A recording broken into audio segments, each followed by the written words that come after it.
Oh, still the wrong one. All right. Hello.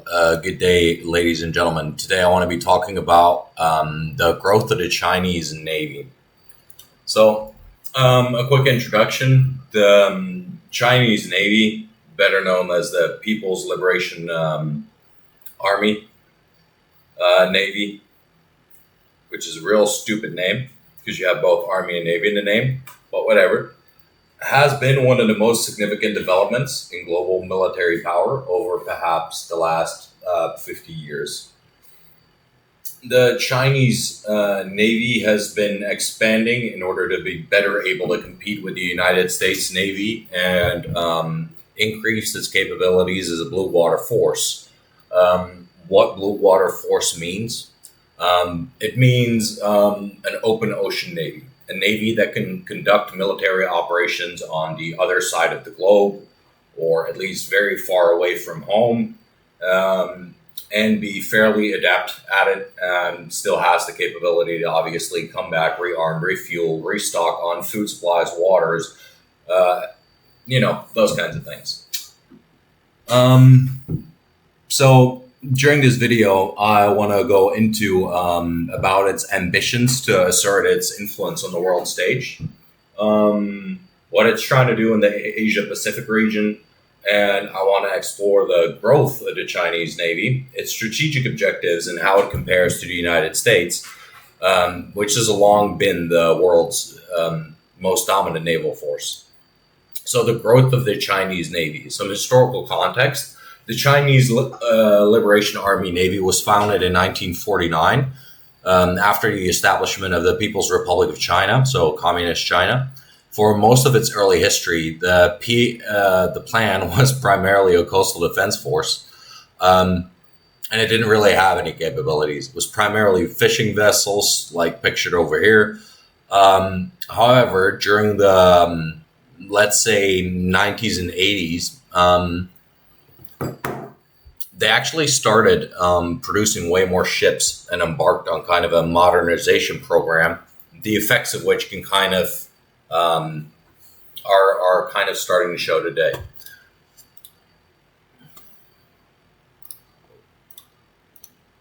Right. So modernization and expansion, fleet expansion. Over the past 2 decades, China has rapidly expanded its naval fleet. As of the early 2020s, the Chinese Navy boasts over 350 ships, making it the largest navy in the world by number of vessels. This includes a diverse array of warships such as aircraft carriers, destroyers, frigates, submarines, and amphibious assault ships. That being said, the Chinese Navy does have the biggest navy on paper, but the Chinese Navy is kind of including a lot of small ships. If you actually go by naval displacement, the United States still is the biggest navy, but the Chinese are getting very, very, very close to overtaking them.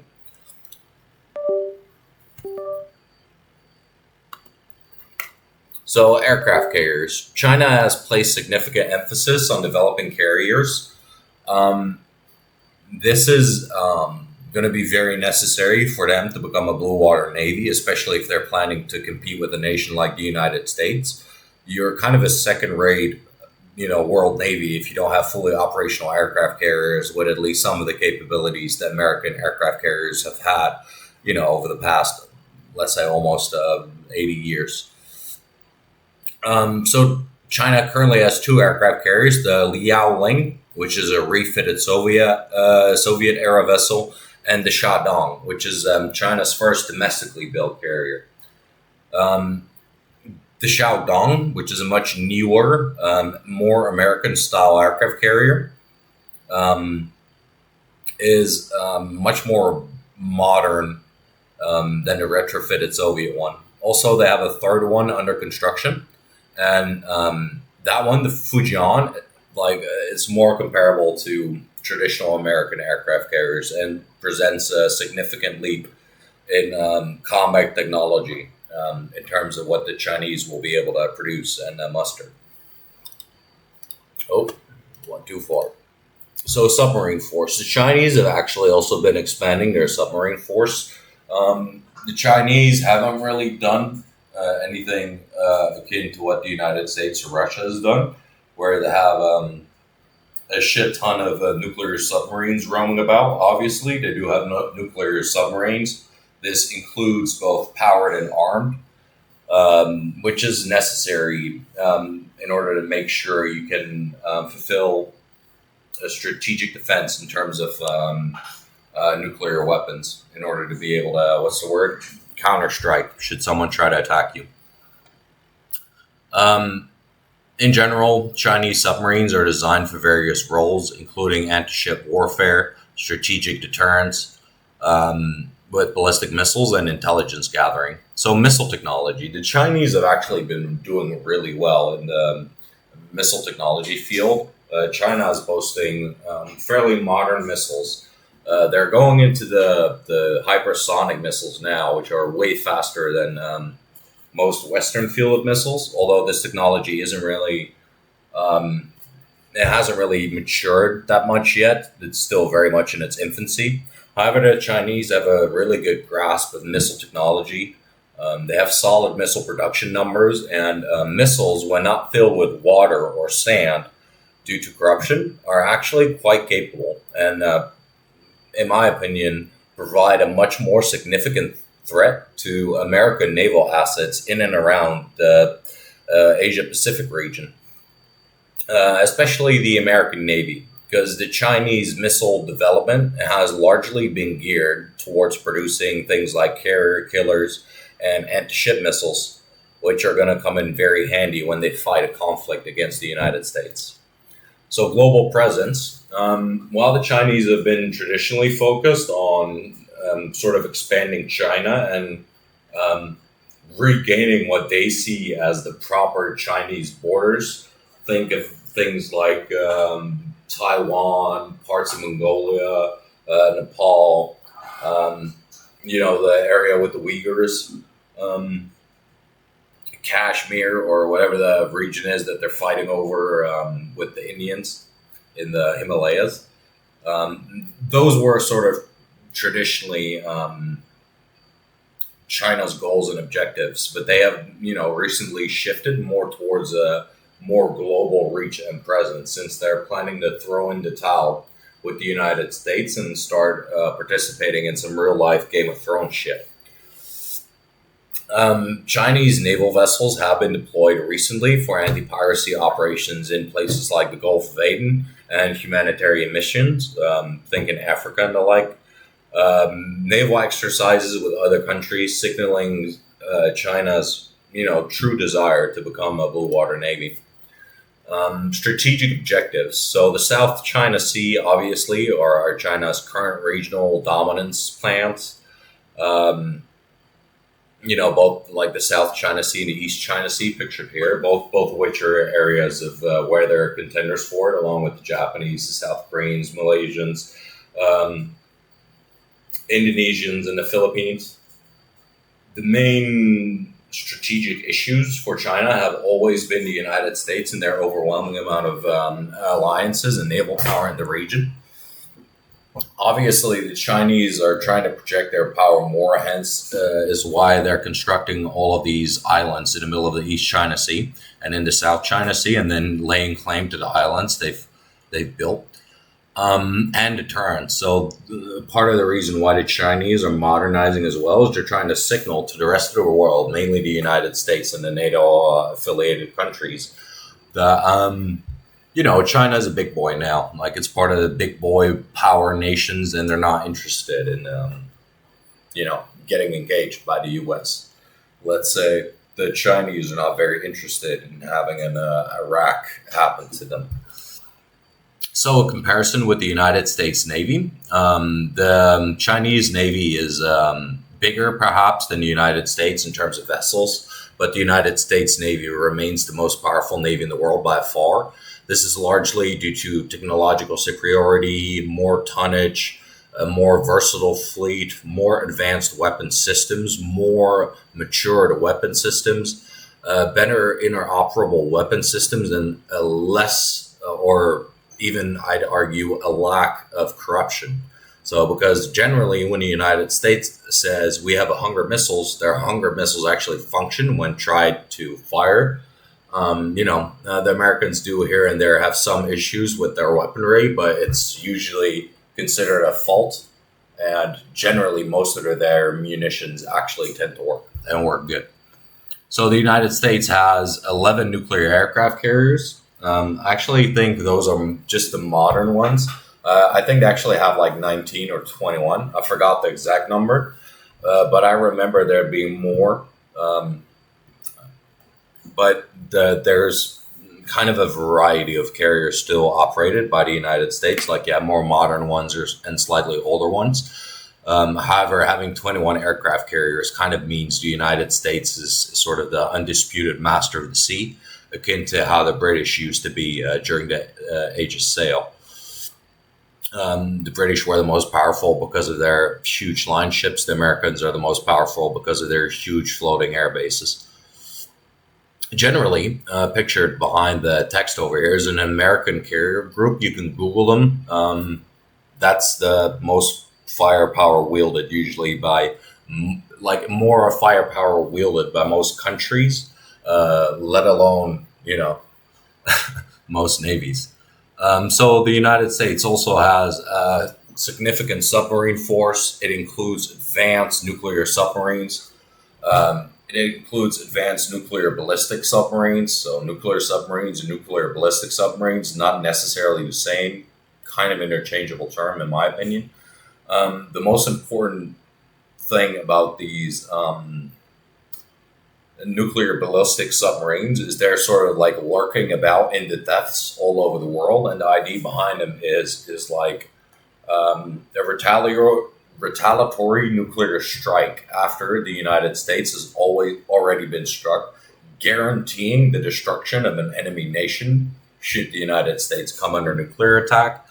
I find it very unlikely that anyone would try and nuke the United States, as they probably have the most advanced nuclear weapon systems, and again, the highest likely of functionality amongst weapons. So if the United States fires a nuclear missile, regardless of age, I would argue, there's a good chance it's going to hit its target or hit its targets, because usually one missile has like something like 8 or 10 warheads in it, and then a couple of dummy warheads in it as well.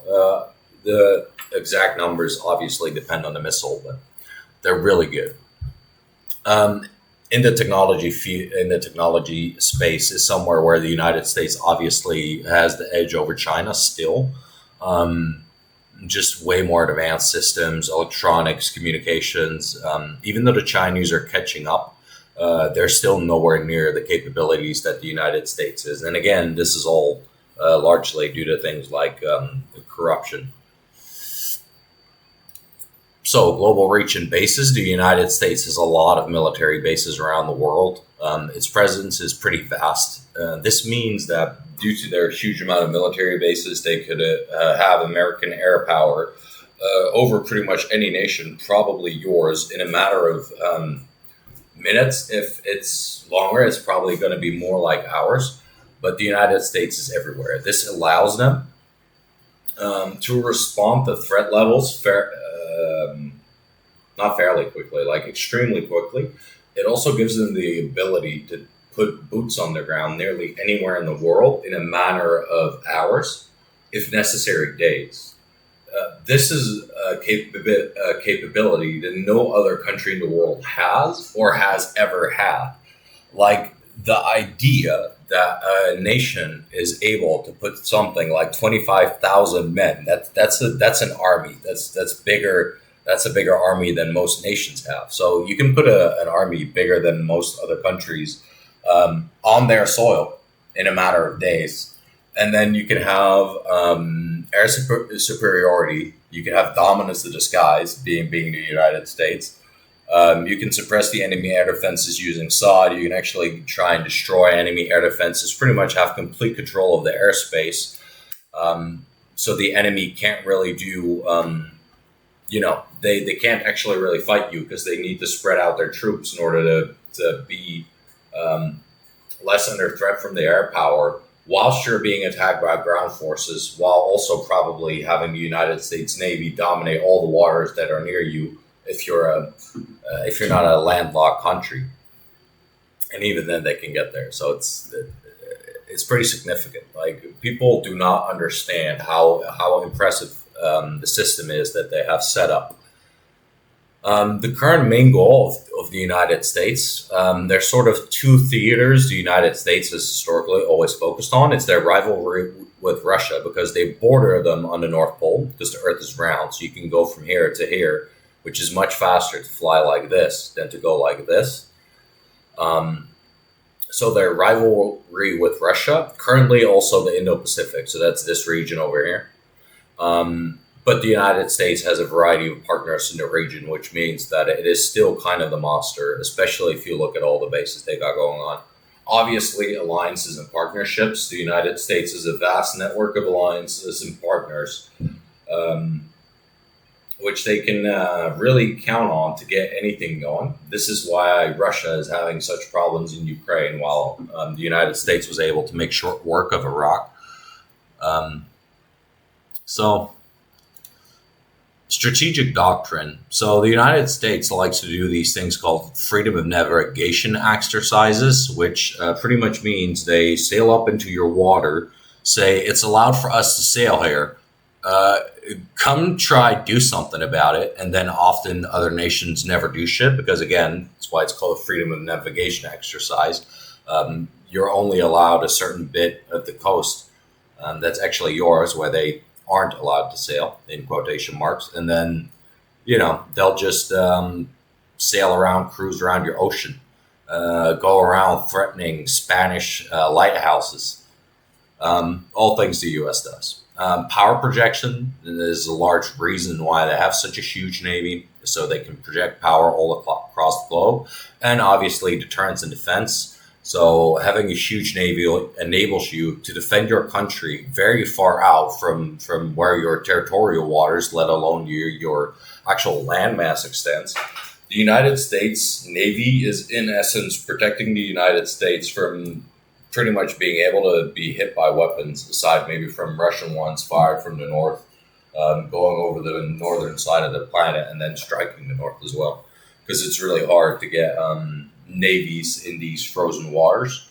However, I'm pretty sure the United States has some type of air doctrine ready, so they can kind of intercept whatever type of fire the Russians, maybe the Chinese to a lesser extent, can throw at them from that direction. So in conclusion, the rapid growth of the Chinese Navy is pretty impressive, and it reflects China's ambition to assert its influence internationally and globally. Internationally and regionally. So while the Chinese Navy has made significant strides in terms of technology development, the construction of new ships, and actually getting a blue water Navy going, they still have a lot of areas they need to work on, particularly in power projection, better interoperable technologies and better technologies in general, a decrease in corruption, and probably global reach and partnerships. The United States remains the world's most preeminent naval force, with unmatched capabilities in carrier-based aviation, submarine warfare, and global operations. However, the rise of the Chinese Navy presents a significant challenge to U.S. naval dominance, particularly in the Asia-Pacific region.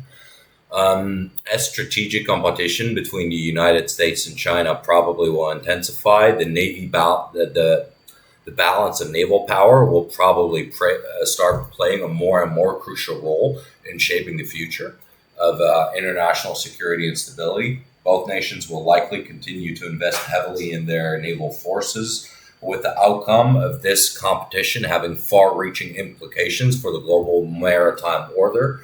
And in my opinion, probably also, like, if you have China and the United States both building a huge Navy, and they both keep butting heads over the Indo-Pacific region, then at some point it's going to come to a showdown. And since these are the major powers of our day, we might see a third world war between the United States and China. All right, thank you for watching this video.